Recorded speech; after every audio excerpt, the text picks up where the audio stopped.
Hello, everyone. This is Dr. Williams. I know this is a crazy time, and we're asking brick and mortar teachers to do something they've never done before, and we're asking them to teach virtually.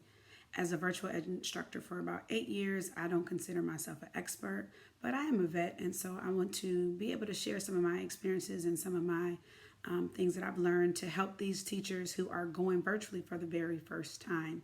And so this is going to be one part of a series of videos to help the brick and mortar teachers transition to virtual. So this is just the first, like the get to know you, the what should I do first. These are the first things that we want to do as virtual teachers. One of the first things I always tell teachers who are starting off virtually is get a Google account. If you already have a Gmail, then you're perfect. If you don't have a Gmail, get one. It's free. It'll open up Google Suites for you. And the one thing that I love the most is you have an access to Google Voice. You can create a number that is separate from your personal number, but it'll ring to your personal phone. Your Google Voice number is so important because kids can call that number. It still gets you. It can ring to your house phone. It can ring to your cell phone. It can ring to whatever numbers you want it to ring to, but the kids will never need your personal number. One thing I also love about it is when your time is off, you can actually shut it off so you won't get text calls or emails or anything to that Google Voice. So kids can actually text you on Google Voice as well. And you know, with this day and age, our kids love to text. So please get Google and then get you a Google Voice account. It is really, really important. It's going to help you out because you'll be able to give that number out instead of your personal number, and kids won't have to call your personal line, and you can cut it off at the end of the day. With Google Voice, you're actually able to send out text messages up to 8 or 9 in a group. So if you have a class full of 27, you can send out 3 text messages and virtually get to all of your students. You can say, hey, go to this page. Hey, do this. Let me know if anybody needs help. And it'll be in a group chat, and so they can see each other's text messages.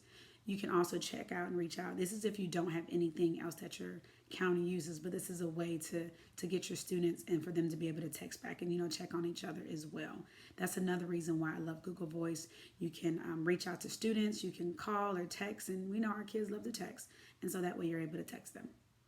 Another thing that Google Suites offers is something called Google Sheets, Google Slides, and Google Docs.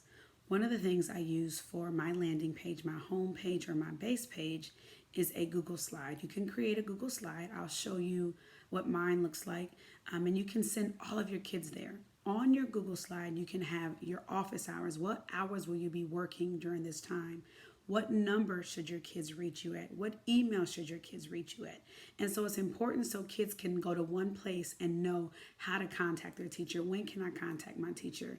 And what are some resources that are available? So on my Google slide sheet, you'll also see there are hyperlinks. I'll do another video on how to do this Google slide later, but I want to show you how mine looks. If you click on any of those things where it says civics or AP Human Geography or government or economics, it's actually a hyperlink. You can use your sheets on your Google slide to send students to amazing web pages that you want them to go through. And so it is important to get you a landing page. And one thing about Google Slides is once you change it, it changes. You don't have to, once you update it in the morning, you don't have to update it again until you want to update it. But it's live real-time updating. So you can, tell your students, hey, log into this link every morning, and it'll tell you what to do. Or you can, it is the homepage. It's the place where kids can go. I advise you to make it your own, put your personality, put a picture of you. Maybe it's been a crazy day, and let kids know, hey, I'm going through this right with you. So it's important that you get a landing page so kids can know exactly where to go to and how to get in contact with you. When are you available, and how can they find resources for their class? Looking at my homepage, you'll see my name, my phone number, my email address, and office hours. It shows kids how to contact me and where to contact me. I also put different information about specific courses so kids can click on their course and get information or resources. I also added a picture just to show my kids, hey, I'm real. So this is just a quick video on how to start day one, or what can you do before your kids see anything. So these are things you can do. You can set up your Google Voice. You can set up your Google slide page. And so when your county or your school is ready to go active, you are ready to go. Once again, it's really important to get Google because it helped me. I know it'll definitely help you. Hopefully your district is a Google district. If not, don't forget Gmail is a free account. But I also want you teachers to know that, let me tell you something, this is a very tough time. When I first started virtually, it was really, really tough. So I can only imagine that you've done 3/4 of the year, and your last part of the year, you have to change everything you know and teach online. And so I want you to know it's going to be okay. I also want you to know that you're going to make mistakes, and that's okay too. No one is perfect. No one is, every lesson that you're going to do is not going to be right. You may put the wrong number on your Google slides. You might send out the wrong text message, and it's okay. I want you to know that. Please don't be too hard on yourself, teachers. It is okay to make mistakes. Just know that we got your back. The virtual teachers, we are here to help. I know I'm definitely here to help. Please make sure that you set your schedule. Once you set your schedule, stick to your schedule. Please remember, most of us have families. And so it's important that you don't begin and don't try to blur the lines between personal and professional. If your hours are from 10 to 5, at 5:30, make sure you're logging off, because there's a child, there's a husband, there's a wife, there's a spouse, there's a mom, a dad, somebody at that house that may need you.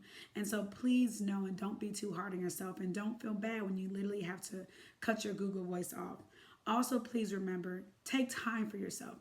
Maybe it's getting to be overwhelming. Go outside and take a 10-minute walk. Maybe you're tired of looking at the computer.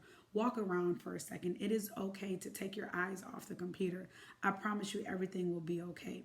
And also, whenever you send an email out to students, please, I know this sounds sad, but please remember they don't always read their emails. And as a virtual instructor, we usually assume they don't read emails. And so whenever we send out an email, we follow it up with a text or a call. And so these are just some helpful hints. Once again, stick to your hours and post your hours. And so if a kid is calling you outside of hours, when they return and say, hey, don't forget my hours are posted. So Brick and Mortar teachers, we are here for you. We got you. I promise you we're going to get through this together.